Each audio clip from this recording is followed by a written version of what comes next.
Hare Krishna, everyone, and thank you for joining. As Prabhuji mentioned, we'll be discussing Srimad Bhagavatam, first Canto, chapter 5, and this is the chapter where it describes how the Srimad Bhagavatam came about, like where Narada instructs Vyasdev to write the Srimad Bhagavatam. So, and also I want to thank Prabhuji for setting up this series on the first canto of Srimad Bhagavatam. And whenever I get the opportunity to speak here, it's kind of a meditation for me. So it is very helpful. So last few days I have been reading and meditating on this, which has been helping me a lot. So thank you for that. And before we start, I'd like to seek all of your blessings. I'm not very qualified to speak on this topic, but by your prayers and blessings, I will make an attempt. So I'll just start with Mangala Charan prayers. Then take it from there. Om Kyantimirandhasya Kyananjana Chakshurunmilitam Yena Tasmai Shri Gurave Namaha. Shri Chaitanya Manobhishtam Sthapitam Yena Bhutale Swayam Rupa Kadamayam Dadati Swapadantikam Vandeham Shri Guru Shri Yuta Padkamalam Shri Gurun Vaishnavanscha Shri Rupam Sagrajatam Sahagana Lalita Shri Vishakhanvitamscha Namo Om Vishnupadaya Krishna Prishtaya Bhutale Srimate Bhakti Vedanta Swami Niti Namine Namaste Saraswati Deve Gauravani Pracharine Nirvishesha Shunyavadi Paschatya Deshatarine Namo Mahavadanyaya Krishna Prem Pradayate Krishnaya Krishna Chaitanya Namine Gauravushe Namaha He Krishna Karuna Sindhu Dinabandho Jagatpate Gopesha Gopika Kanta Radha Kanta Namostute Tapta Kanchana Gaurangi Radhe Vrindavaneshwari Vrishabhano Stute Devi Pranamami Hari Priye वाञ्छाकल्पतरुभ्यश्च कृपा सिन्धुभ्य एव च पतितानां पावनेभ्यो वैष्णवेभ्यो नमो नमः जय श्री कृष्ण चैतन्य प्रभु नित्यानंद श्री अद्वैत गदाधर श्रीवासदि गौर भक्तवृंद हरे Krishna Krishna Krishna Hare Hare Hare Ram Ram Ram Hare Hare.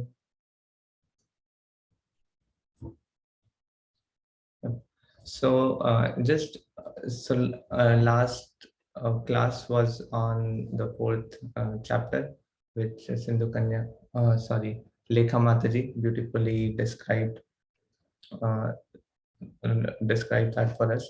So it ends in like Vyasdev has written all of these literatures, and now he's still not satisfied in his heart, and he's meditating on the cause of his dissatisfaction. And in that meditation, he reaches the conclusion that it may be because I have not sufficiently glorified the Supreme Lord.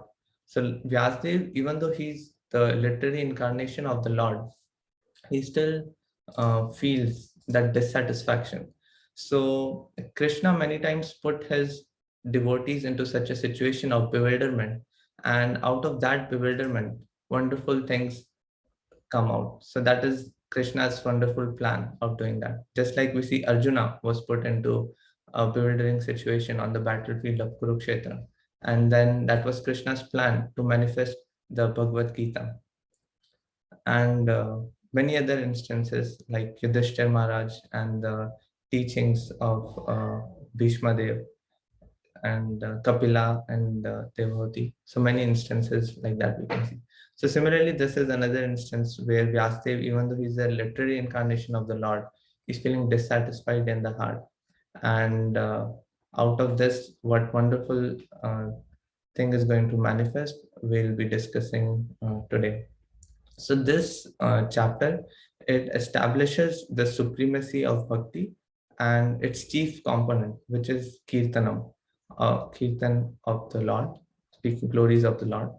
And also very important, it also talks about the confidentially taking shelter of Guru and revealing one's heart to the Guru. So these are like the two main themes of this chapter. So this chapter starts with, like last chapter ended with Narad Muni appearing at the kutir of Vyasdev. So Narada appeared, and he was apparently smiling because like he knew that the spiritual master knows the heart of the disciple. So he was apparently smiling because he knew the cause of despondency of Vyasdev. And so this smile was like he was kind of indicating that he was reassuring him. He was not mocking him, but reassuring that I know that you are despondent. And he kind of knows the reason for his despondence. So Narada asks questions to Vyasdev to point out the cause of his despondencies.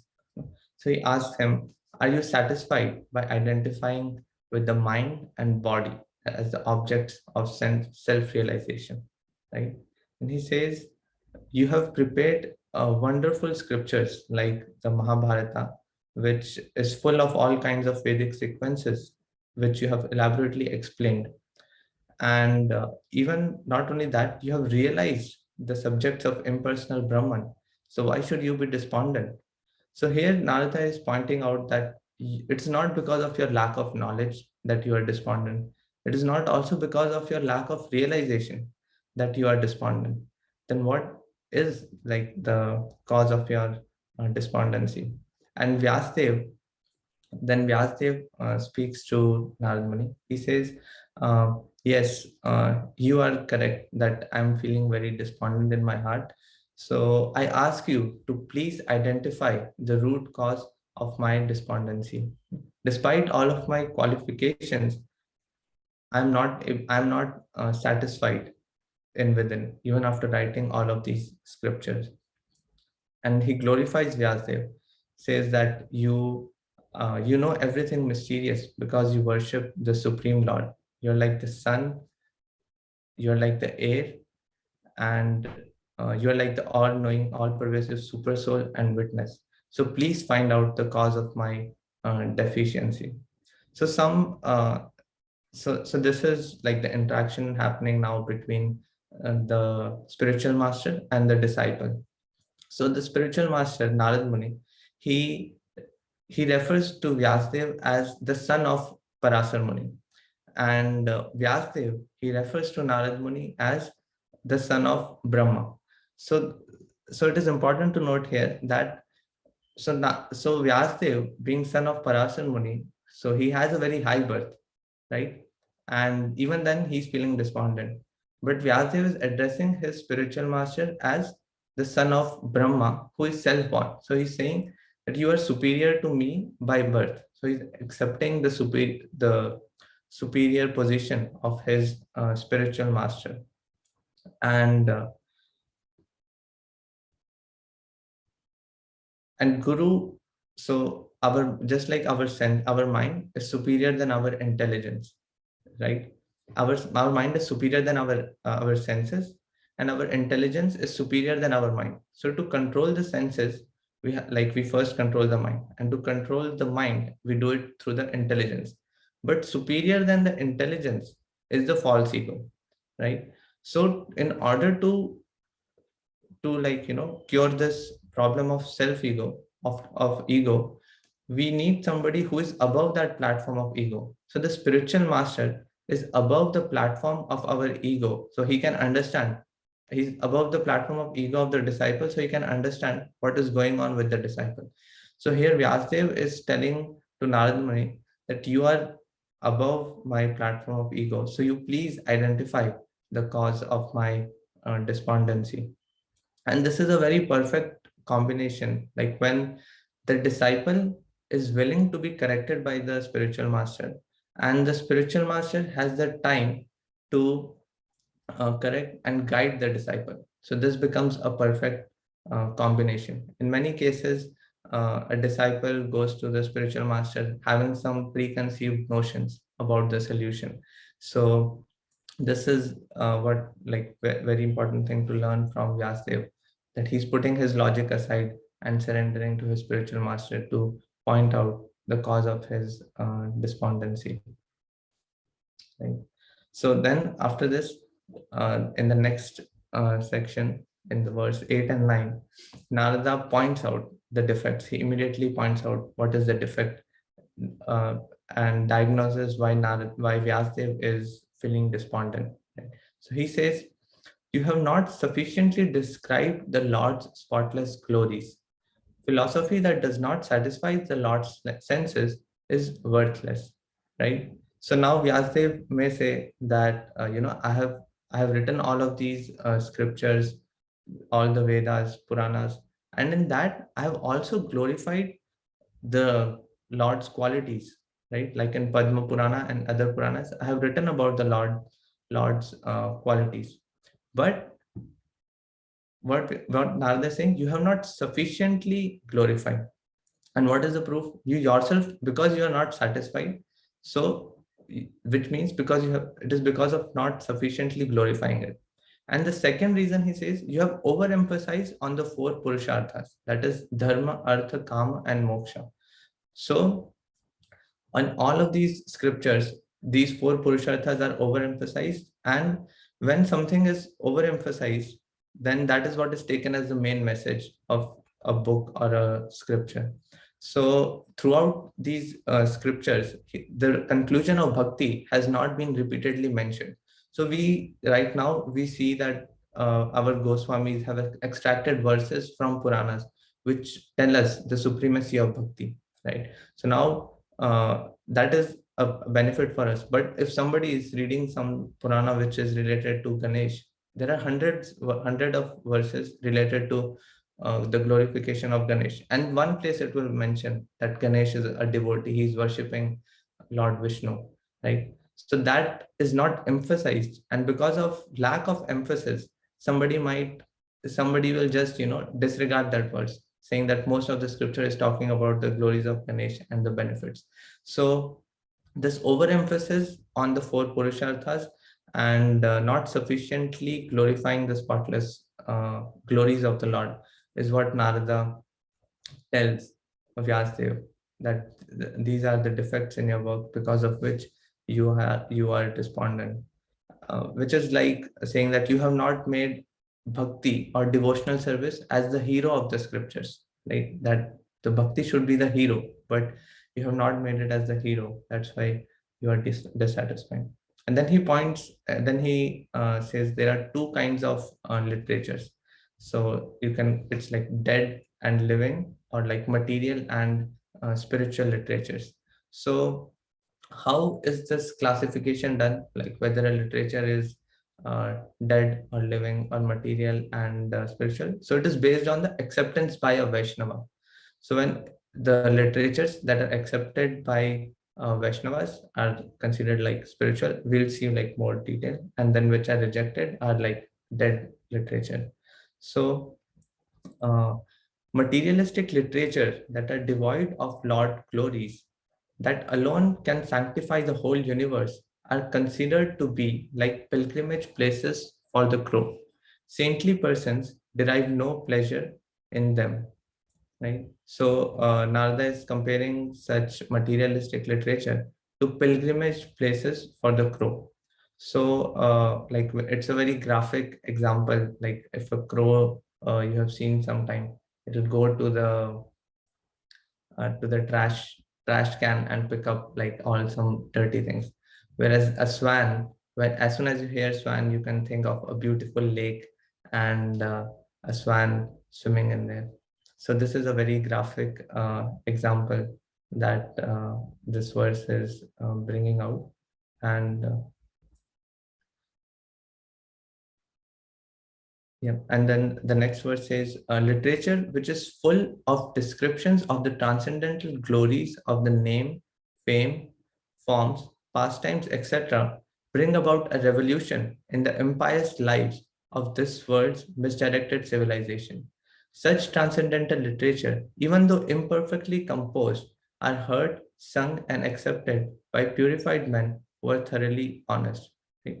So, like spiritual literature, even though it might have some grammatical mistakes, they are accepted as perfect.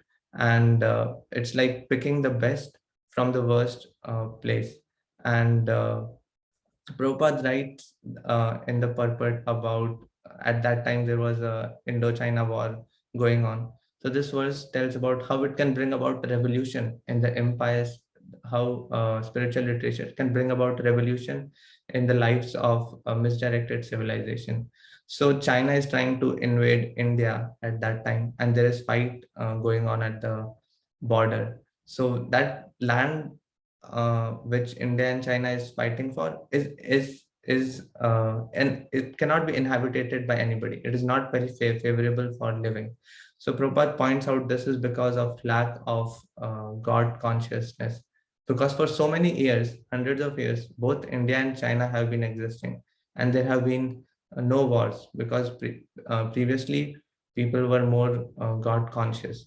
But now because of increase in this materialistic civilization, they are fighting over such things. So such spiritual literature has the potency to satisfy, to bring a revolution in the lives of people. And Prabhupada writes in the purport, we are sure, therefore, that everyone in human society will welcome Srimad Bhagavatam, even though it is now presented with so many faults, for it is recommended by Sri Narada, who has very kindly appeared in this chapter. So, Prabhupada is saying like this Srimad Bhagavatam will help people in general. Then in the next four verses, the bhakti is defined like, how bhakti is a very valuable asset is described. Right? The knowledge of self-realization, though free from material affinity, does not look well if devoid of bhakti. What to speak of temporary fruitive activities that are painful from the very beginning if the results are not offered to the Lord? And Prabhupada writes, as referred above, not only ordinary literatures devoid of transcendental glorification of the Lord are condemned, but also Vedic literatures and speculation on the subjects of impersonal Brahman when they are devoid of devotional service. When speculation on the impersonal Brahman is condemned on the above grounds, then what to speak of ordinary fruitive work, which is not meant to fulfill the aim of devotional service? And the next verse mentions Vyasdev's qualification as a transcendental author, right? So he's incarnation of the Lord, who is firm in vows, who has perfect vision. So he's a perfect candidate to write the spiritual literature, right? And what Narada says is like, because you have described so many things in the scriptures, like you have described not only bhakti, but you have described demigod worship, karma, jnana, yoga. So all of this, what will happen is people will read all of these things and they will get confused. And the tendency is just like for a diseased person has a tendency to eat something which is which the doctor will tell him to not eat, like which is not prescribed, and that will aggravate his disease.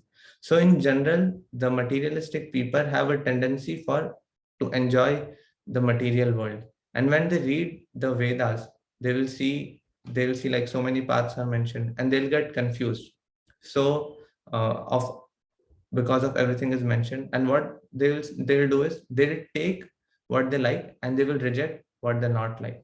So even though Vyasdev has described bhakti in some parts of the Vedas, but the general masses of people will not accept it, and they'll reject that part and accept everything else that is favorable to them. And in this way, what Vyasadeva would have done is he would have encouraged them on the path of material enjoyment more, which will like lead to further uh, like bondage in the cycle of birth and death, right? And then Vyasdev might say that I have presented this, like, material in the Mahabharata. I have presented such literature so that the materialistic people will accept this literature, right? But because in general the tendency of the people is to reject the to accept what they like and reject what is like, they don't like, they'll take the part where it tells about materialistic enjoyment and reject the part of spiritual progress, or like bhakti, which he has mentioned, because it has not repeatedly been emphasized, right? And further, it says that only an expert retired from materialistic activities deserves to understand spiritual knowledge. Therefore, you should explain it to common people through your descriptions of the Lord activities. And Prabhupada writes in the purport, the literature is the factual, literally incarnation of the Lord. So the layman can hear the narrations of the activities of the Lord, thereby they are able to associate with the Lord and thus gradually become purified from material disease. And further in the purport, Prabhupada writes, the expert devotee also can discover novel ways and means to convey the knowledge in terms of particular time and circumstance. Devotional service is dynamic activity, and the expert devotee can find out competent means to inject it into the brains of materialistic population. So according to time, place, and circumstances, the message of bhakti has to be presented to the people, right? And further, Narada says that why it is beneficial that you emphasize this path of bhakti is because progress in bhakti is forever. Like anybody who takes up this process of bhakti, there is nothing to lose. So the next three verses, this is what it mentions. I'll just read the translations and then discuss more about it. Okay. So the verse 17 says, one who has forsaken his material occupation to engage in the devotional service of the Lord may sometimes fall down while in an immature stage. Yet there is no danger for his being unsuccessful. On the other hand, a non devotee, though fully engaged in occupational duties, does not gain anything. Then the verse 18 says, it is better to endeavor for the rarest. Persons who are actually intelligent and philosophically inclined should endeavor only for that purposeful end which is not obtained even by wandering from the topmost planet, Brahmaloka, down to the lowest planet, Pataloka. As far as happiness derived from sense enjoyment is concerned, it can be obtained automatically in due course of time, just as in course of time we obtain miseries even though we do not desire them. So material happiness and distress is will come upon us whether you endeavor for them or not. So based on our karma, whether we endeavor or not, it is fixed, our quota of happiness and distress. So that will be given to us. But what is rare is bhakti. And whether you are enjoying material happiness here or in the topmost planet of Brahmaloka or in Pataloka, it is temporary, the nature of that happiness. But what is rare to get is bhakti. So that is the importance of bhakti. And there are many other examples also, like even if somebody falls down on the path of bhakti, it is very different than like from somebody who is a non-devotee, because in that case the Lord himself is uh, is kind of playing a role in that devotee's life to bring him back uh, to the path of devotional service. Because somebody who has tasted that that tasted the sweetness of the service of the lotus feet of the Lord. He never forgets that. And even though he appears to have been fallen down, he always remembers that. And the miseries that he experienced are kind of, crafted by the Lord in such a way that he comes back to him comes back to him, and he always has that realization of the Lord's remembrance of the sweetness of serving the Lord's lotus feet. There are many examples in the scriptures, like Ajamila, we know, who fell down, and Gajendra, who was like King Indradumna in his past life, and due to some offense, he had to become an elephant. And Chitraketu Maharaj, who offended because of offending Lord Shiva, and finally Bharat Maharaj, who had to become a deer. So in all these cases, like the fall down is very different because the Lord is kind of personally taking them through a path such that they will come back to Him eventually. And the results of bhakti are permanent. So whatever devotional service we practice, it is never lost. The result of that is never lost. So it's something like, say, um, so like somebody may ask, like, how is it like? So I just heard a very beautiful example once, which I related very much to, so I'll just share that. So it's like, uh, say somebody gave Jitendra Prabhu Prabhupada's Kartal, which Prabhupada played at 26 Second Avenue. And one day he went at Gaur Kumar Prabhu's house. We were having a function. And somehow you kind of forget that Kartal over there. And you come back home and you're finding for it everywhere. Like, have you seen the Kartal? You're asking me, you're asking Vishal Prabhu, have you seen that Kartal? So what happens is that credit of practicing bhakti is compared to that pair of kartas. So that credit is there, right? That kartal will be there, but it is hidden from you now because you have kind of swayed away from your path of devotional service. Now, in order for you to get it back, somebody has to come and tell you, to introduce you to that path. Oh, Prabhuji, you forgot. God Guru has to come and give you. Prabhuji, you forgot this, and then you have that same peace. So wherever, whatever progress we make in bhakti, it is never lost. So in this life, how much ever progress we make, it is the same place where we will start from in next life. But for a materialistic path, it is different. Like we always start from zero. Everything in this that we have credited in, that we have like in this life, is lost. Of course, that karma is there, but then that is again temporary. But the credit of bhakti is never lost. And then Prabhupada mentions, like, write something in the purport, which I'll just read in the purport of verse 19. A karmi suffers the results of his own fruitive reactions, whereas a devotee is reformed by chastisement directed by the Lord Himself. The suffering of an orphan and the suffering of a beloved child of a king are not one and the same. An orphan is really poor because he has no one to take care of him, but a beloved son of a rich man, although he appears to be on the same level as the orphan, is often under the vigilance of his capable father.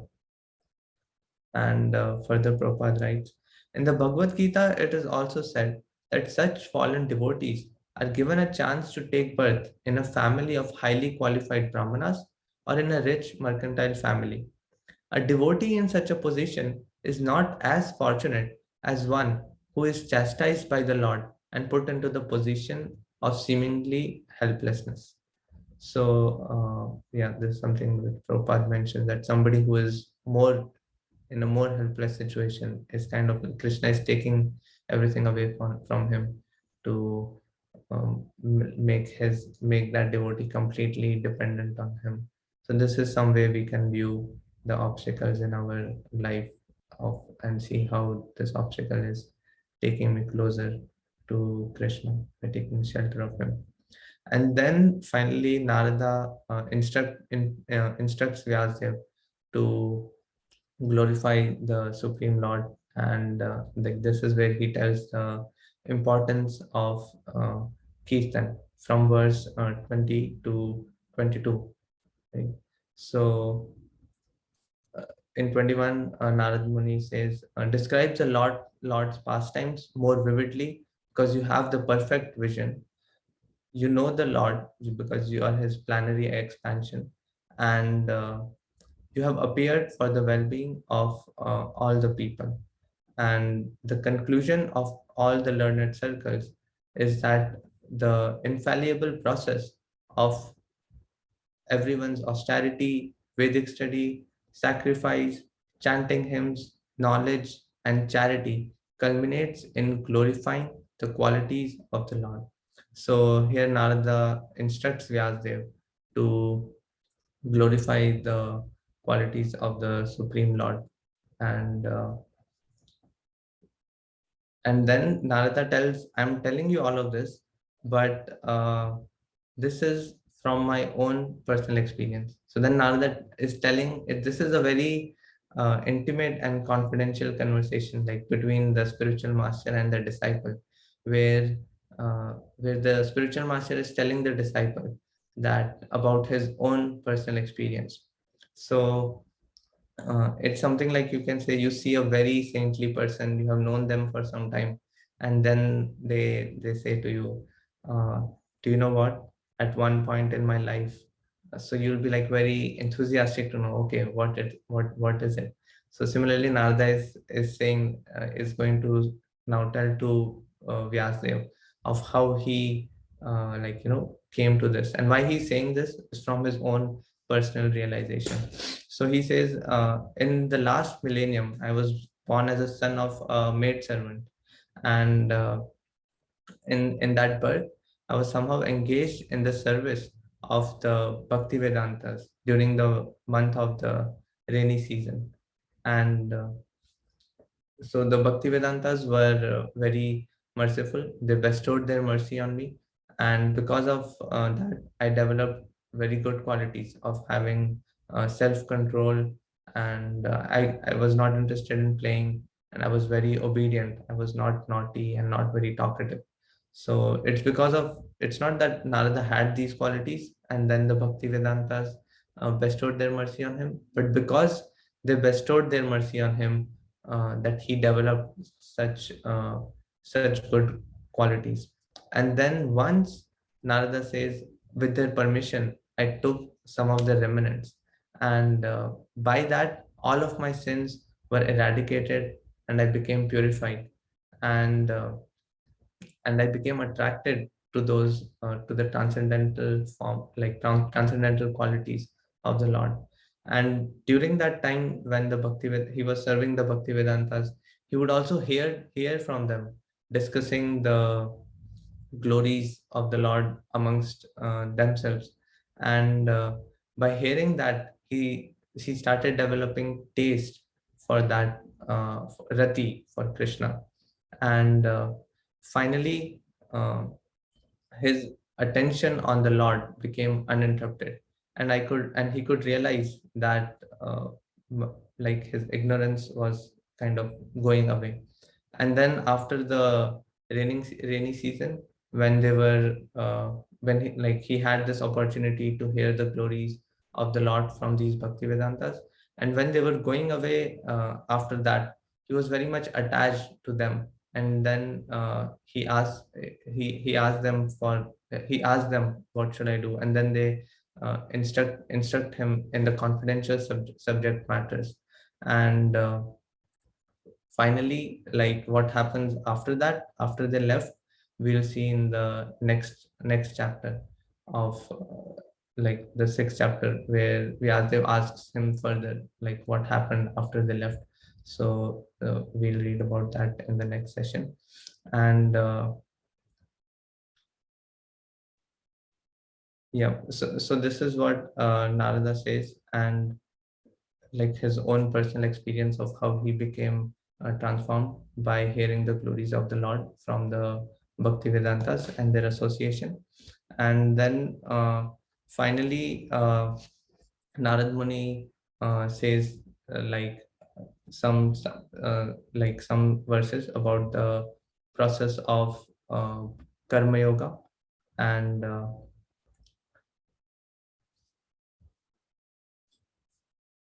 so yeah, so just as like in verse 33 it is said, "O good soul, does not a thing applied therapeutically cure a disease which was caused by the very same thing?" So just like we all have tendency to do some kind of work, so when we give the results of that work or engage that work in the service of Krishna, then it becomes devotional service. Just like milk, it might sometimes milk causes disturbance in the bowel movement of somebody. At that time, it is like curd is used to treat uh, that illness, or or that of the bowel movement. So it is the same substance, but it is like transformed. So similarly, our tendency to work, when it is engaged in the service of the Lord, it eventually purifies us, and we kind of develop knowledge of the supreme personality of Godhead by engaging in that service. Eventually, we become purified, and then develop spiritual, and then like endowed with a spiritual knowledge of bhakti. And finally, in the last four verses, the importance of sound vibration is described, and Narada instructs Vyasdev to glorify the the the pastimes of the Lord. So just read the last two verses. O Brahmana, thus by the Supreme Lord Krishna, I was endowed first with transcendental knowledge of the Lord as instructed in the confidential parts of the Vedas, then with the spiritual opulence, and then with his intimate loving service. Please, therefore, describe the Almighty Lord's activities which you have learned by your vast knowledge of the Vedas, for that will satisfy the hankering of the great learned men, and at the same time mitigate the miseries of the masses of common people who are always suffering from material pangs. Indeed, there is no other way to get out of such miseries. So here, like Narada is again like instructing him to glorify the to glorify the pastimes and activities of the Lord. And he thinks this will benefit and satisfy everybody. So it's not meant only for one sect of people. So it will satisfy the common masses and also those who are learned and hankering for spiritual realization. And in the purport, Prabhupada writes, Sri Narada advises Vyasadeva to describe the glories of the Lord, just to do good to all classes of men, not just a particular sect, but all classes of men, which are like eight in number, he says, like the four classes which are favorable and the four which are non-favorable in the Bhagavad Gita, the categories are mentioned. And the Srimad Bhagavatam is therefore not meant for any particular class of men or sect. It is for for the sincere soul who actually wants his own welfare and peace of mind. So this is the last part of the purport that Prabhupada writes.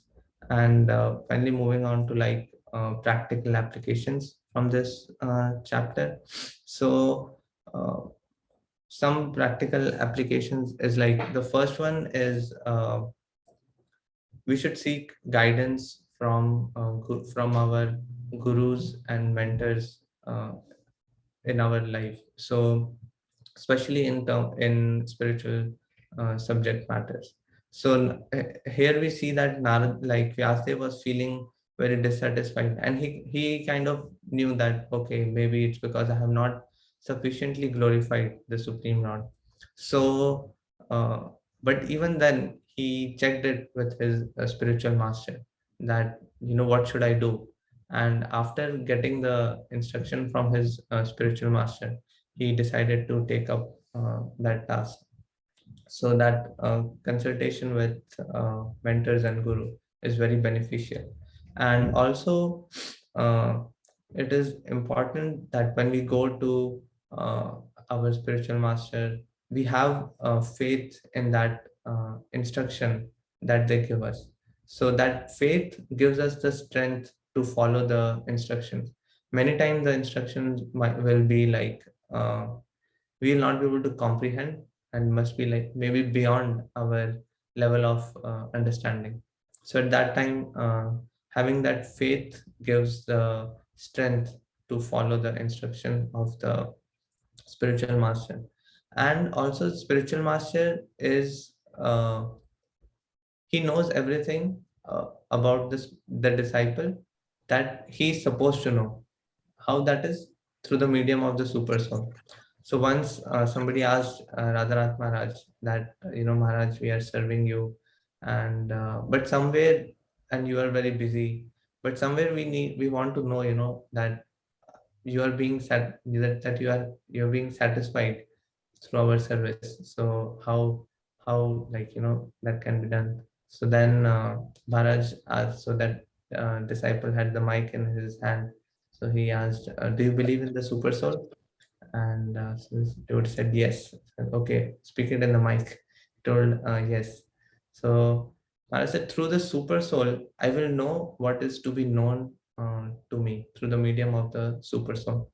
So in this case, we see that how Narad Muni knew what was going on with Vyasdev through the medium of the super soul. And finally, like, yeah, he could instruct Vyasdev in the right way through that. And also, the second like application which I took away is, many times we feel very dissatisfied and disconnected in our own lives. And just like Vyasdev was feeling, even after accomplishing so much, because he had not focused on that principle of glorifying the Lord. So similarly in our own life, at least in my life, I have seen many times when I feel very disconnected or dissatisfied, it is mainly because of neglecting my practice of bhakti. So I'm not making bhakti as my hero, but other things, focusing more on other things and making them as the primary aim or goal of my life. That is when I feel that way. So we should also like try to inspect and see how we can intensify our practice of bhakti as much as possible by focusing on this principle of glory of like reading, hearing, chanting. And again, like from like personal experiences, I'll share like two experiences, I think. So first is definitely like the association of devotees. How association of devotees, transform us and help us to be steady in this path of bhakti. So yeah, I have been very fortunate that wherever I went, like, right from, be it in India, and then while I was working in Bangalore, then I came to New York, and I'm very fortunate to have that constant association of devotees. Like, to have the spiritual community everywhere I went, where I feel very uh, sheltered, and it keeps me uh, motivated, and yeah, keeps me going in this path of devotional service. So that is something like I have personal experience of. And also like what Narad Muni mentions here, that somebody who has experienced that taste of the lotus feet of the Lord, he somehow or other, he always comes back to, because that higher taste is always there. He'll always have that memory of remembrance of higher taste. And even though it might seem that he has gone away for some time, he'll eventually like come back because of that remembrance of higher taste. And that taste we cannot, since that is a spiritual taste, you cannot get in anything material that we do.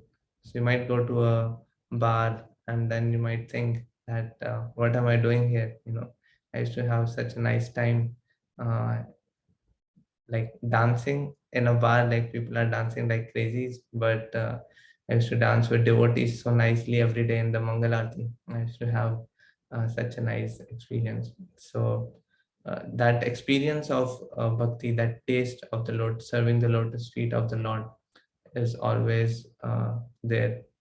With stays in the memory of the devotee, and yeah, now I also feel supremely blessed to uh, constantly have association of a wonderful Vaishnava in my life, uh, so as my life partner.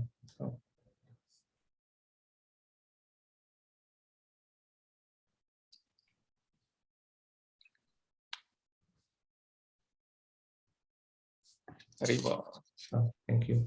Thank you so much, Karan Prabhu. That was amazing. A wonderful, wonderful class.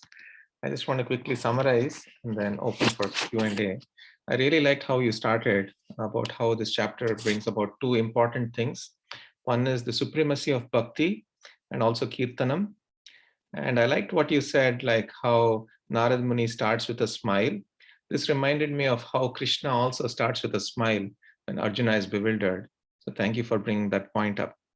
And he clearly mentions that it's not because of lack of knowledge or realization, but it's something else, because of lack of keeping bhakti as the hero. I really liked how you said it, keeping bhakti as the hero in our lives. And then acknowledging the higher position of the guru. You gave the example of son of Parashara Muni and son of Brahmana. I really like that as well. And then we should always put logic aside before our spiritual masters. And overemphasis of four purusharthas, something that you mentioned also, which is one of the things that lacked in what Vyasadeva wrote. And two kinds of literatures. One is living, one is dead. How do we know what is living? If it is accepted by a Vaishnava, then we know it is living. Otherwise, it is considered death. And I like your practical points also. We must always seek the guidance from gurus and mentors. We should be open to them, open up to them. Second is have faith in the instructions of the guru or the mentors, because that gives the strength to follow that instruction. If you don't have faith, then we won't get the strength. Then the spiritual master knows about one's disciple through the medium of the super soul. I really like the example that you gave also of Maharaj as Chaitya Guru, how the spiritual master actually understands the mind of the disciple. And finally, the last point was make bhakti as one's hero. Thank you, Prabhu. Very, very nice class. Thank you so much, Karan Prabhu. Very well. Anyone else? Any thoughts, questions?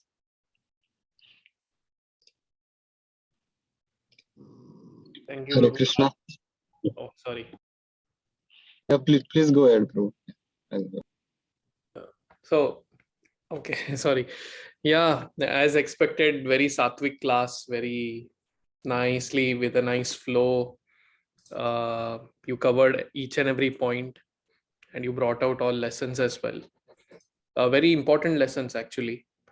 Quite often we hesitate to, I guess, even I do quite often, like hesitate to kind of open up, I guess, and seek guidance, due to which that flow of shelter doesn't happen, and then uh, we are often stuck at a place in bhakti. So it's very important to, I guess, have that faith, as you mentioned.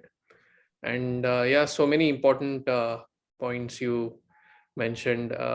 Yeah, I mean, I can't pick one as a highlight of the class, but all of them were like equally nourishing and equally eye-opening.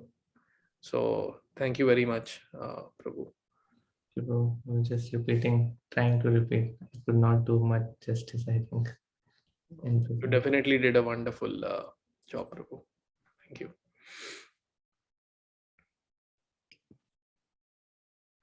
Prabhuji, I just wanted to say that it was a very wonderful class, well articulated class. And one point that I really liked was the analogy that you gave about losing the kartals and then searching for it.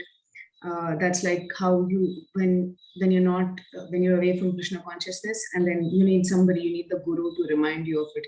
That is a very wonderful analogy. Thank you. Thank you, Mataji. And I think I saw Giriraj Prabhu also next to you.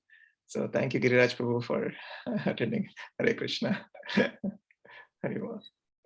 In material world, Prabhuji, when something is lost, we don't know where, in whose hands a very dearmost thing which is you have lost, it has gone in whose hands we don't know. But in Krishna consciousness, if you are away from Krishna consciousness, it is always protected, hidden, taken care in the hands of spiritual master. You said that Kartals were lost, remained at His Grace Gaurakumar Prabhu's house. So similarly, in bhakti, there is one thing is that even if you are away and it seems to be lost from your life, it is very safely protected in the hands of Guru. And he is always more than willing to hand over which is lost back to you. So that was a very, very wonderful point, Prabhuji. Thank you. Thank you very much. Thank you, Giriraj Prabhu. Hare Krishna. Anyone else? Vishal Prabhu?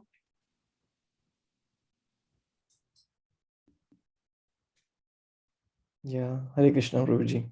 Amazing class. I have a question. So, did Narad Muni was spiritual master of Vyasdev from before this, or did he become the spiritual master after giving this instruction? Good question. I don't know, but I think he was already the. I'm not sure. Was he the one who gave him the instruction to write the Vedas also, or it was just Bhagavatam? Yeah, I don't know the background of this. If Gaurakumar Prabhu and the Prabhu. I don't know Jitendra Prabhu or Giriraj Prabhu. Anybody? Krishnan Prabhu? Yes, Prabhuji. Giriraj Prabhu. What was the question, Prabhu?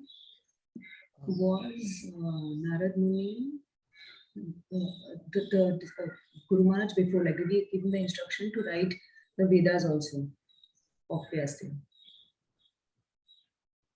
Or just Bhagavatam? See, the Narad Muni actually comes into the picture when he is a respondent. He has written, he is an incarnation, Vyasdev is a literature incarnation of the Supreme Lord Sri Hari. So what we read from Bhagavatam is that Narad Muni comes into the picture when he is a respondent, that he has tried to write everything which is connected to the Artha, Dharma, Artha, Kam, and Moksha. But he has not touched the points of directly related to Supreme Lord Sri Hari. And that is the time Narad Muni comes into the picture and he guides him and instructions that please write about the pure devotee, pure devotional service. So what we read from Bhagavatam, what we gather from Bhagavatam is Narad Muni comes into the picture after he has finished all the Puranas. So that is my impression is that. What is you feel, Gaurakumar Prabhu? Yeah, I also thinking the same, Prabhu. So Narad Muni makes his appearance at the right time, like in the case of Prahlad Maharaj, in the case of Dhruva Maharaj, in the case of Vyasadeva in this particular case. He makes his appearance at the right time to provide the right instruction. And I don't think it's mentioned anywhere, as Giriraj Prabhu mentioned, that he was the spiritual master before this incident. So I hope that answers Vishal Prabhu. Yeah. Thank you. Thank you so much. Hare Krishna Prabhu, this is such a wonderful class. I really enjoyed, your realizations in the end, all the practical realizations about how the Guru talks to you as a super soul, and the Kartal incident. I know a couple of people have already mentioned the Kartal story was also very, very nice. It was almost like when you gain spiritual knowledge in this life, the spiritual knowledge stays with you, throughout other other lives. It just needs to be uncovered, and it can only happen with the mercy of a guru. So that was also so nice, Prabhu. I had a question for you. This is more about Narad Muni's instructions about saying that you have included dharma, artha, kama, moksha, and you haven't focused on the Lord, and you haven't focused on bhakti, and that's why and then he instructs him to write the Bhagavatam. So now I'm trying to draw a parallel with in the current times. Sometimes there are spiritual leaders who use means like yoga or other topics to bring people to bhakti or to introduce bhakti to people. What are your thoughts about that approach? Like I've heard this term called bridge topics. Bridge topics to bring people to bhakti. Any thoughts on that? I would love your thoughts on that, Prabhu. Yeah, I can say something, and I think then Gautama Prabhu, Kiraj Prabhu can add more. So here, like what Narad Muni is telling Vyasdev is that you have mentioned, like in the Vedas, you have mentioned karma, jnana, and so many other things also you have mentioned, like materialistic activities, yoga. So it is very confusing, and it has not emphasized on bhakti. So like when we are preaching to somebody like this bridge topic, so we of course like because in general not everybody will be interested in this, in taking up the process of bhakti yoga. But for those who are like inclined to take up this process, who have little bit of faith, we should encourage them to fully take up this process. So like even in the bridge topic, like what we do is we present uh, like some things from the scriptures, like at least 80-20, something like that we do, like 80% okay, beneficial in like your all regular aspects, but then 20% is we kind of try to present the bhakti aspect of it. And then not everybody will definitely be able to uh, appreciate that or like take up that, but those who are then like willing, so for them we present. And that is what like Narad Muni is also telling here. He's not saying that like you have all your previous work is like fully waste. He's not saying it's like fully waste. He's saying you have not emphasized this, like this aspect of bhakti yoga sufficiently, not glorified the Lord sufficiently, and you should do that because like those who will be interested in that, they should be presented with that. So that is all. But I think Gautama Prabhu and Jitendra Prabhu, Kiraj Prabhu present. Yeah, I just want to let Giriraj Prabhu speak, and then I can say something. Actually, it's a very valid point. Why we should go through the dharma, artha, kama, moksha when pure devotional service is already there. But sometimes, as this example is given by in our Shastras, Shamanand Prabhu gives this example. When there's an extreme traffic jam is there, and you just cannot go ahead to your destination, then in that case, you have to use a diversion. Initially, it may appear that you are going away from your destination, then you go to parallel to your destination, and then go towards your destination, crossing over that traffic jam area. So similar thing has happened in our past also, when there were yagnas were used to kill animals. So that it's the time Shankaracharya came into the picture.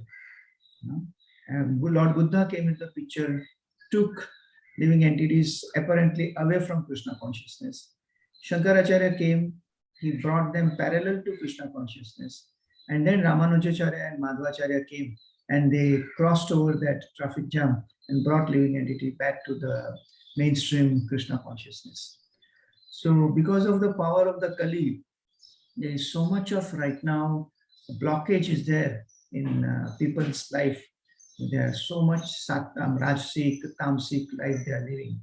That at least to bring them on the platform of a Sattvic lifestyle from the Tamsik and Rajsik, we may have to use, pure devotees may use these means of yoga and different aspects so that they at least come on the level of a Sattvic lifestyle. And from then, we take them to the pure devotional service. So it is a tool, so it is not the final destination to for the living entities. That is my little understanding. It was so wonderfully said, Prabhuji. Giriraj Prabhu, thank you so much. Krishnan Prabhu? Thank you so much. That was such a wonderful, comprehensive answer. It's very clear, Prabhu. It is keeping our eye on the goal and on the final destination. I loved your traffic jam example also. Thank you, Prabhu. So Lekha Mataji, please go ahead. Hare Krishna Prabhu. Karan Prabhu, really amazing class. I really liked the flow, and I think you had a lot of like internal points as well, apart from the main points that kept me pondering over. And I just wanted to, I just had a question. So you said a statement where it went like, Krishna sometimes puts like those devotees are more fortunate when Krishna puts them in a situation where they are seemingly suffering. But then my question is, so yeah, it's seemingly suffering, and sometimes it's very hard to get the perspective that you're seemingly suffering because that suffering gives you pain, and it's not. How do we constantly understand it? Sometimes even within the same day, even if it's seemingly suffering, that pain that we go through on a day-to-day basis, even in the morning, you're pained, and then maybe you're chanting, you're reading, and then it gets better in the evening, and again in the night, it comes back. So what can you do about it, or how do you understand it better? Yeah, I'm just trying to understand your question. Your question is like related to pain and seeing it in how it is like a manifestation of Krishna or like related to bhakti. Is that? Yeah. How do we? Yeah. So yeah, exactly. Because I feel like once I understand that, then maybe the suffering is lesser. But just understanding that on a constant basis, remembering it all the time, I think is a struggle for me. Yeah, like trying to see that pain uh, as a manifestation of Krishna, or like how it is orchestrated by Krishna in my life is difficult to understand. And doing it constantly, I guess that's what she. Yeah. Yeah. So I think like of course it is not easy. It is difficult, and I don't have so much like personal realization of that, because I agree with you. It is very difficult in that moment to see that as a like that this is what Krishna is putting me through and I'm growing through it. But through I think constantly by like associating with devotees, remembering, like constantly reading, so it's like having a strong sadhana that helps us. And also it's not that we don't try to do anything about our pain. Like we do what is in our what is possible for us to deal with it. And but yeah, sometimes we have like tried, we of course do our best and then like leave the rest to Krishna. So you do your best to deal with it to your capacity, how much ever possible, and then the rest with like proper sadhana, association of devotees, And of course, again, I would say in this case, like as Vyasdev reached out to his spiritual master, his guru, so we should also consult with our spiritual masters, and mentors who are accessible to us to get a right understanding of the exact like situation that you might be in, and they might Mm, be able to guide you for the best thing. right. Yeah. Yeah. Thank you, Karan Prabhu. That was very reassuring. Thank you. Jitendra Guru, Parma Guru. I just want to mention just one other tip. So as Krishna mentions in the Bhagavad Gita 8.7, Mam Anusmara Yuddhacha. So remember me, and while remembering me, you fight. So inner remembrance is Mm, required, and outer dutiful diligence is also required, as Chaitanya Charan Prabhu mm, always mentions. So how do we do mm, this? So we have to keep remembering Krishna even in the pain. So I was mm, fortunate to hear this one instruction that my Guru Maharaj gave to someone who had a chronic pain. And then, so of course, as Karan Prabhu mentioned, he initially said that you must do whatever it takes to heal it at the bodily level. But he also mentioned one very interesting thing. He said, don't waste the pain. Don't waste the pain. wow. Use the pain to remember Krishna more.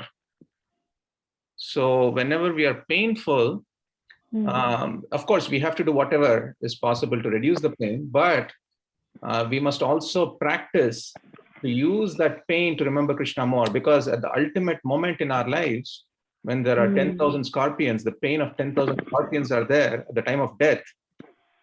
This practice that we have now will help us remember Krishna more.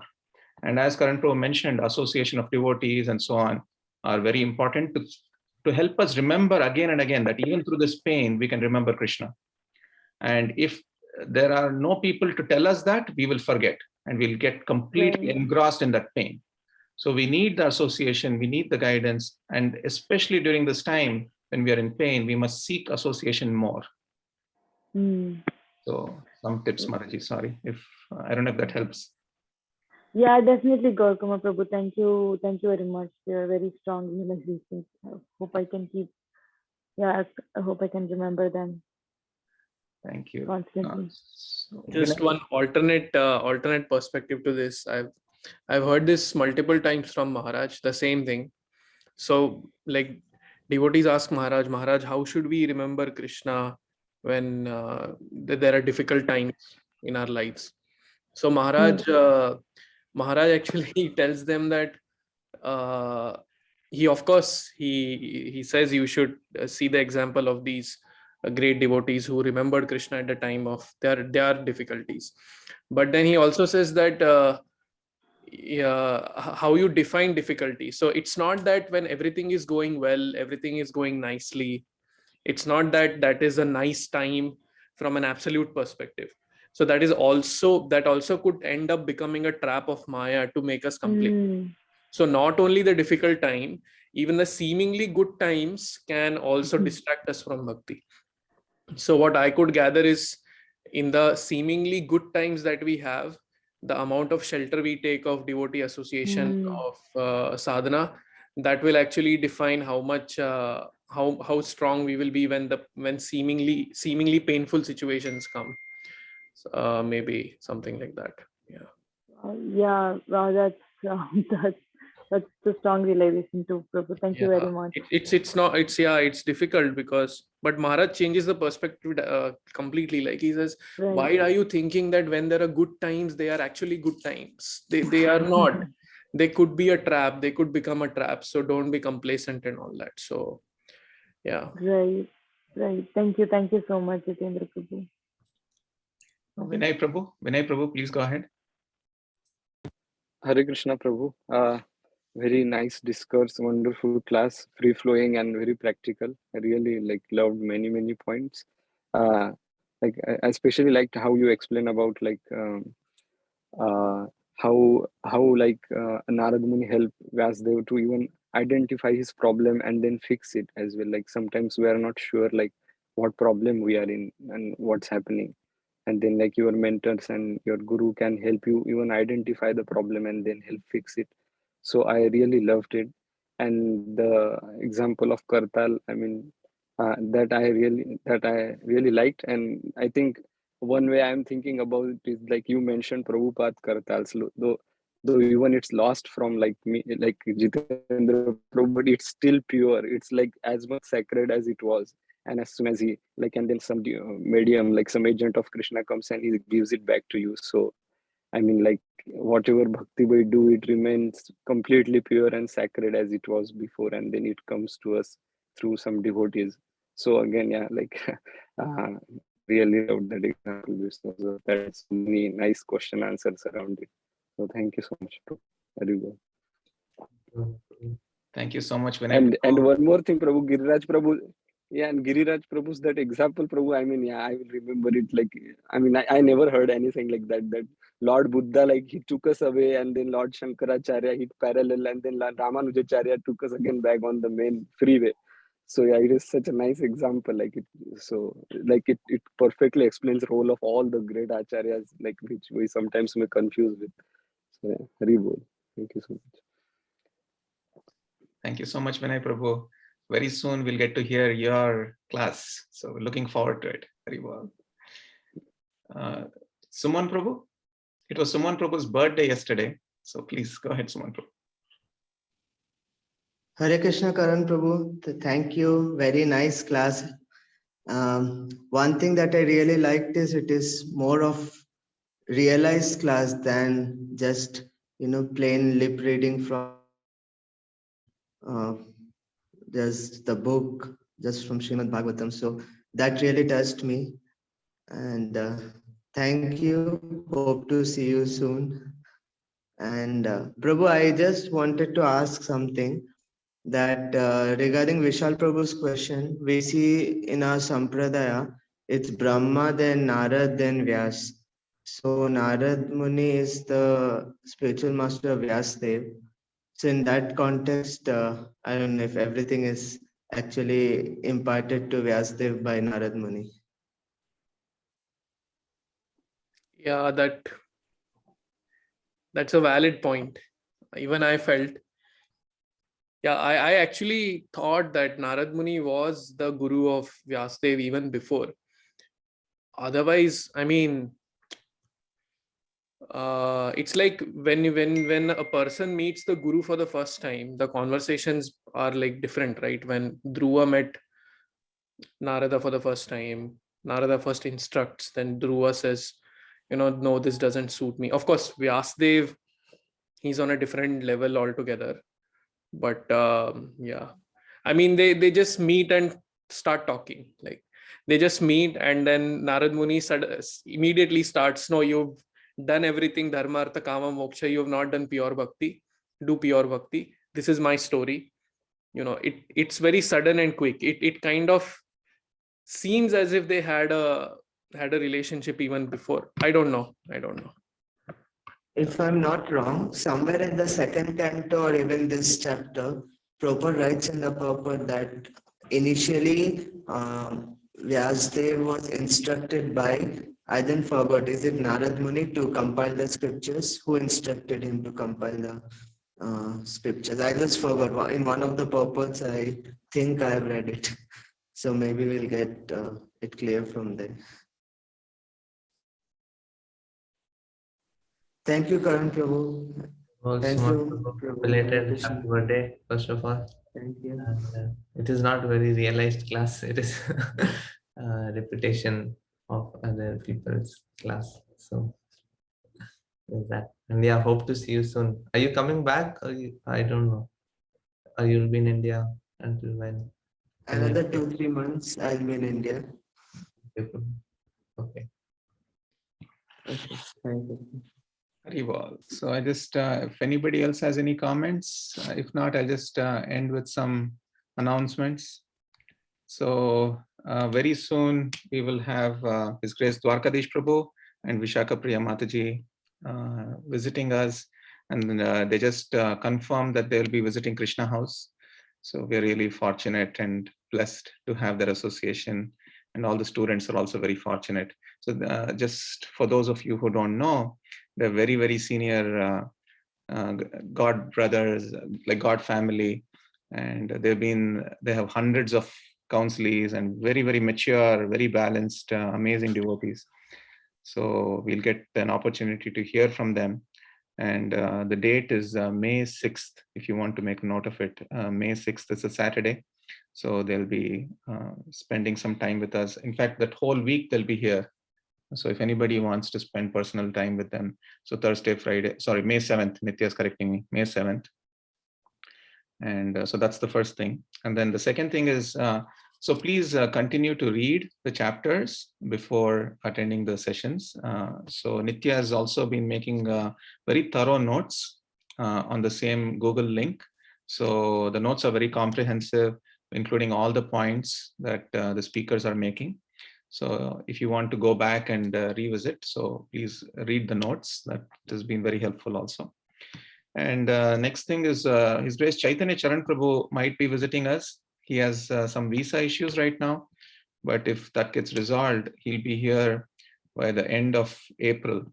So he'll be spending a lot of time, especially at Krishna House, and also giving online classes and things like that. So please make use of that opportunity as well. And for those of you who don't know, we had the good fortune of welcoming Shri Gaurnitai at Krishna House just 2 weeks ago. And it was a very nice ceremony. And now we have Gaurnitai wonderfully taken care of by His Grace Vishal Prabhu. So very fortunate. And the next thing is the next few speakers. So I'll be giving the class next week on chapter 6. Then Vinay Prabhu will be speaking on chapter 7. Chapter 8 we'll skip because we went through the chapter in detail, Teachings of Queen Kunti. And finally, chapter 9 will be by Nitya. So these are the speakers, upcoming speakers. So thank you all so much. Vanchakalpatarubhyascha kripa sindhubhyo patitanam pavanebhyo vaishnave namo namaha. Ananta Koti Vaishnavrinda ki jai. Srila Prabhupada ki jai. His Grace Karan Prabhu ki jai. Hari Bol. Hari Bol.